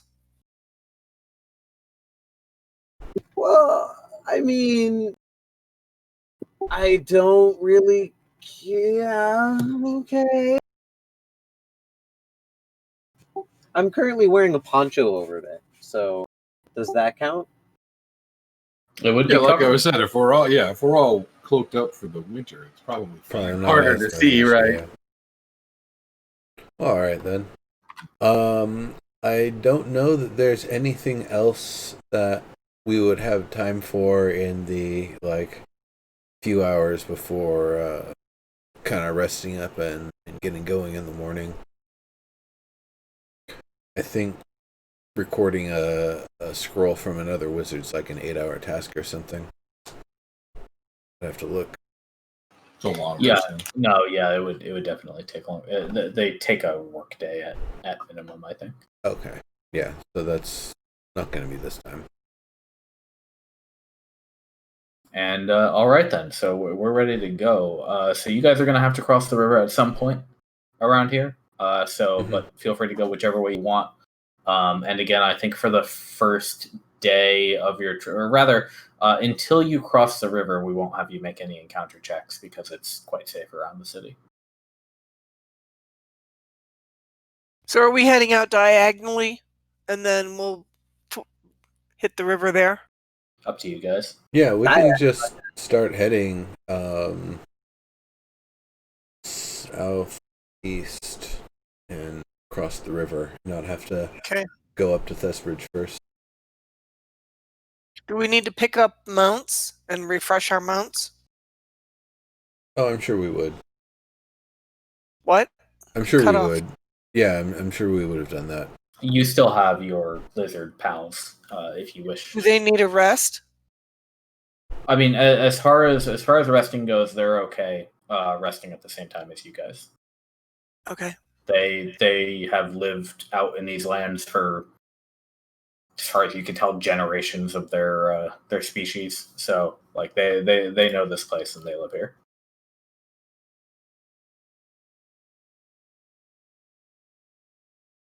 Okay, so you guys went 1, 2, 3. How should I assume you guys are crossing the river?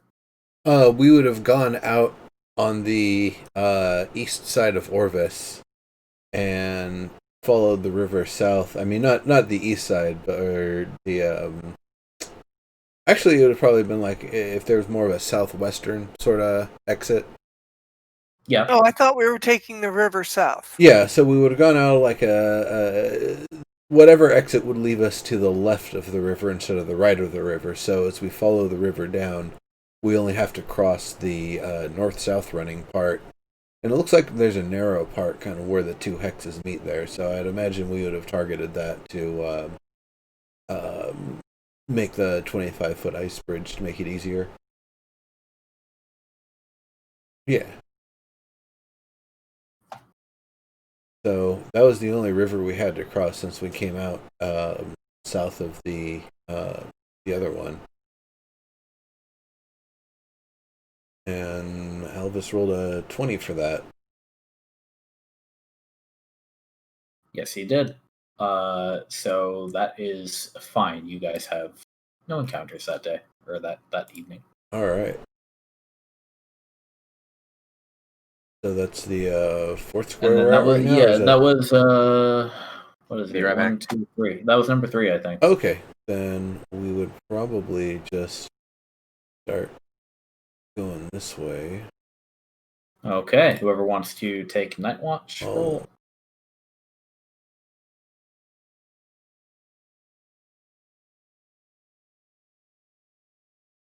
Check here, or you got it. Okay, Naya went first. So a 17 means, Naya, you experience no exciting events during the nighttime. Cool.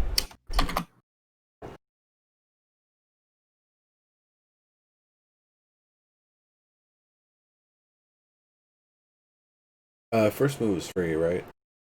Correct. Cool, so then we've got a 6 and a 16 for the next two moves. Okay, so the 6th roll at the afternoon time, Nimbus is going to have to roll a d12, d8. Please. I have to do a thing with this chicken. I'll be back in like 5 minutes. Okay. Lauren, make bet Mountie stop swaying his hips so much. It's making it hard to match. Hey man, I don't control the horse. Maybe ask nice the next time. What are those spurs for then? Nimbus, you spot Maybe they something just jingle. half buried in the snow, a little ways ahead of your group. Yeah, there's something kind of buried up there. It is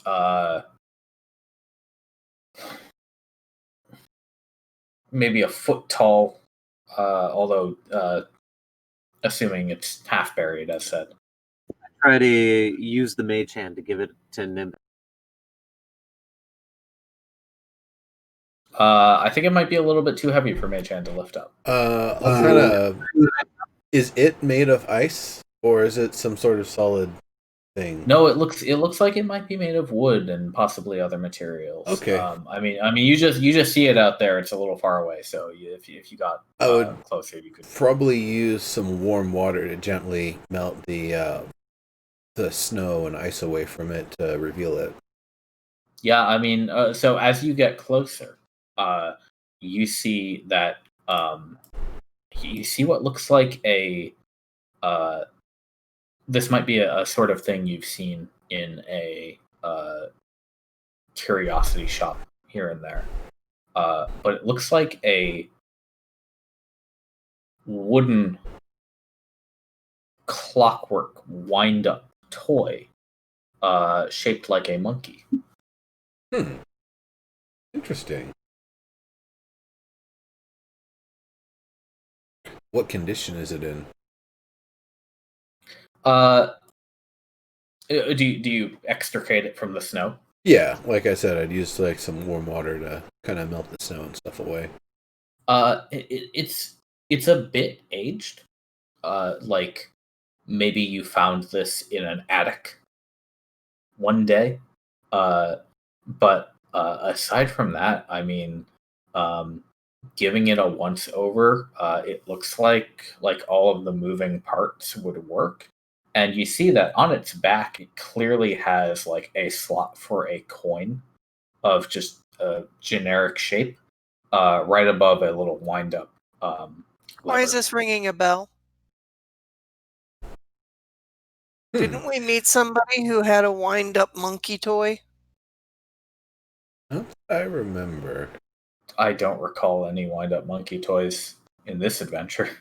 I feel like that was a different game. That said, I'm only playing this one, so okay. I could just be crazy. That's fine. I'm dealing with a lot of that lately.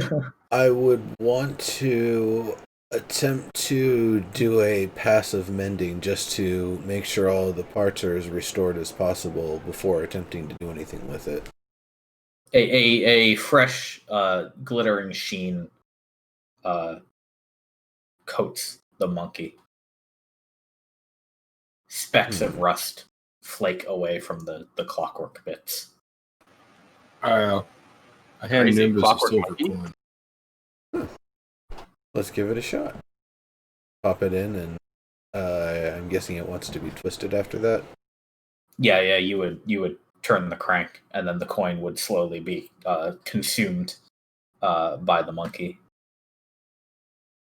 And as you do this, the arms and legs, they sort of like wave up and down mechanically as you are cranking, and you can hear the gears turning.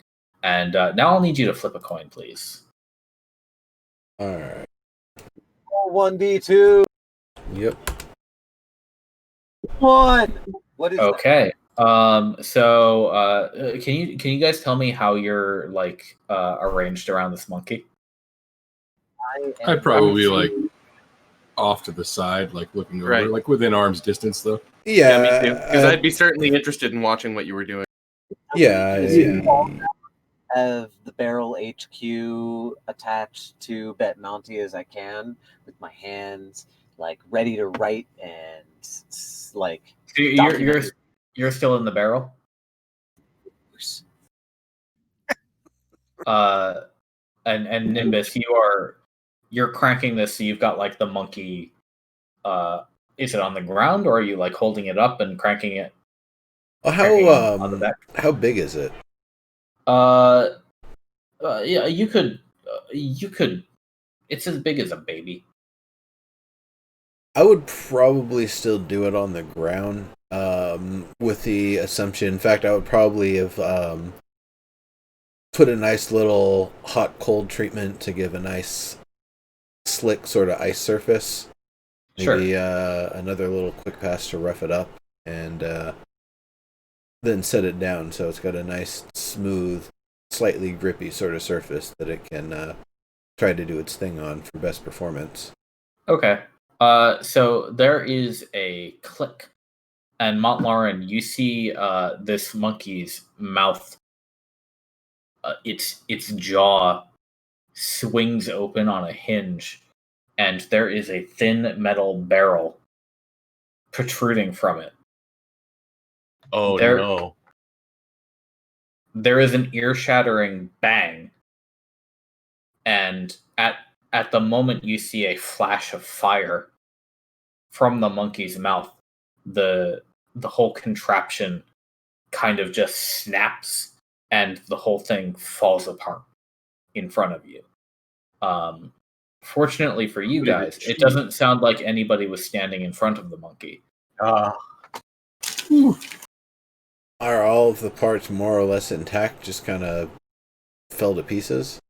Oh, it's in like 50 pieces at this point. Whatever explosion rocked this ape has shattered it in parts 3 dozen spread pieces. Out everywhere. Then, yeah, I mean, if you really wanted, you could probably like try to reassemble it, but there's so many bits and gears here that like you didn't know how this thing was built. I only need 4/5. That's true, but you might not even know where any given gear goes. Is the thing. That's true. I don't know. I still want to gather up the parts and bring it back to show Smitty. He'd probably have a laugh. Yeah. Okay. You can definitely like pack that all up and stuff. Okay. We'll put that in my inventory. Monkey bits. With a tiny cannon. Yeah. Cannon monkey. I fully wrote about up cannon monkey bits. Careful, Albus Tabber. If you write too much about it, you'll have nightmares about it later. What if I was in front of it? What would have happened? I could have died. That is something that he would do. What if it was big?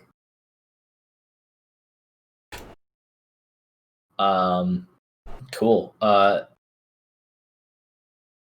Yeah, that is all that happens with the monkey. Okay. At your that was your second hex for the day? Yeah. Okay. And then the third one was a roll of 16. Okay, a 16 is uneventful. All right. And then we need one more for the final spot then? Yeah. I'll do it. Cool. Mount Lauren in the night. A 17 is also uneventful. So, your 5th day passes, and more or less smooth sailing to this location. Now then, let us... Oh boy, I gotta find this thing. Hang on. Was the silver coin among the bits that were recovered? Yes, it would not be hard for you to retrieve that. Okay, I'd hand that back over. Oh, nice. So it doesn't use the silver coin as the projectile. Interesting.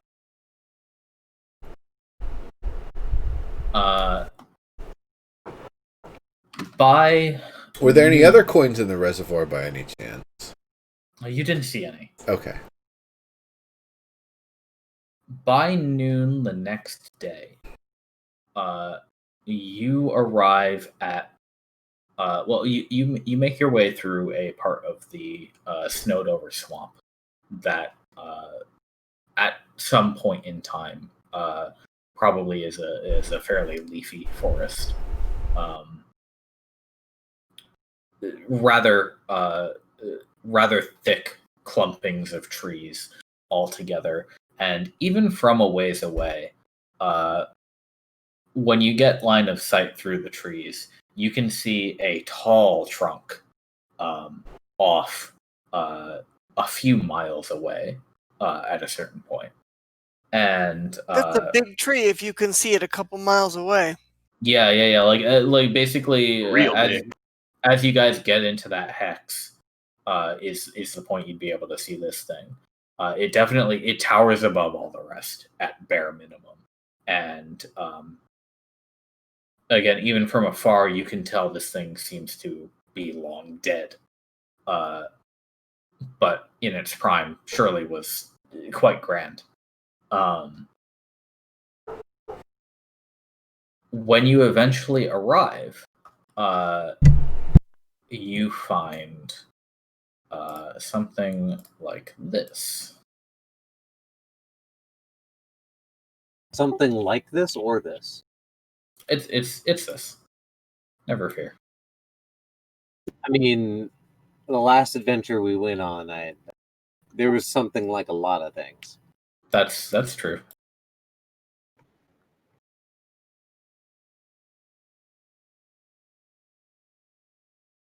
You can trust these locations. Don't fear. So yeah, this is what you see.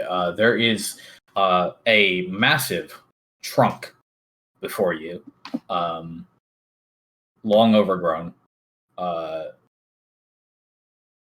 Can rather easily make your way through the snow and find that there is an open alcove inside through a great split in the base of the tree.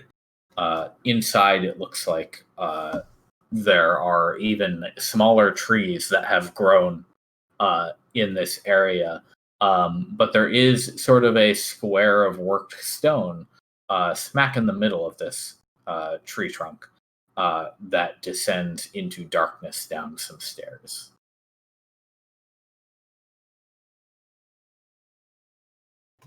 What are the little white things? Are those the flowers or mushrooms? We'll say those would be flowers if you guys had arrived here in a time that wasn't immediately post blizzard.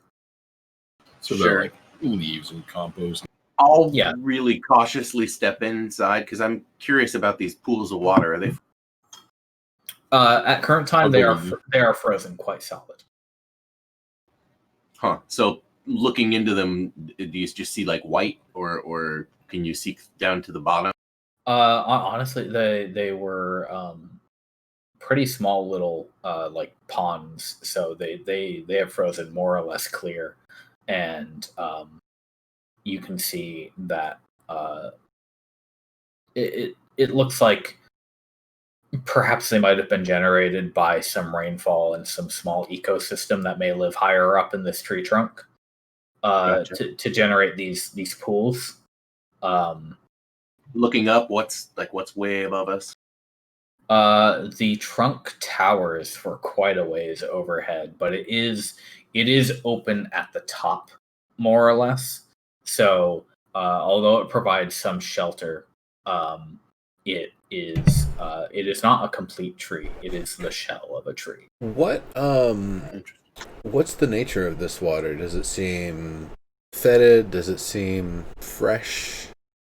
Compared to the rest of the swamp water, it actually seems like unfrozen. It would have been quite clear. Relatively clean. I want to. No hint of tannins or anything like that? What was that? There are no hint of like tannins, nothing like the ponds that show up next to red. It'd be no discoloration in the water or anything. Rainwater is a pretty good assessment. Like I said, if you look, you can sort of see like lines of ice that run down the inside of the trunk, where there may have been a sort of river down the tree from above. Huh. Interesting.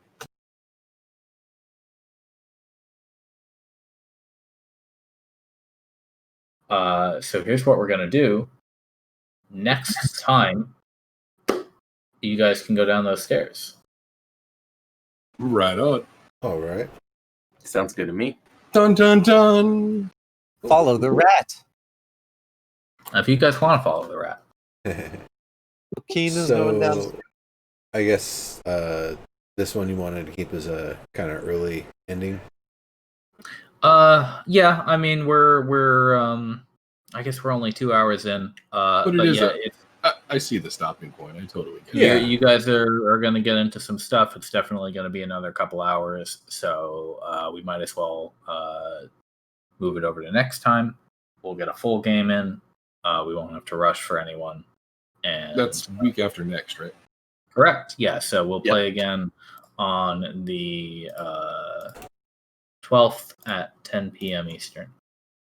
Sounds good. Wonderful. Cool. All right then. So I don't think you guys need to update anything on your character sheets at this point. So we're all good to go in there as soon as this starts next time. So I was gonna say I don't think we did anything experience worthy other than watching a monkey explode. Yeah, no, not really. Not dying. So things are cool for now. So look forward to next time. We'll get in there. Hopefully you guys will get a key. Sounds good.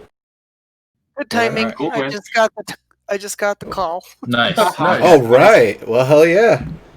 Good luck with that. Yep. All right. Well then, All right, Thank guys. you for joining, everyone. turn off the See you stream. next time. Later. Thanks Thank everybody you. for coming. Yeah, thanks thanks for everyone the for session. watching.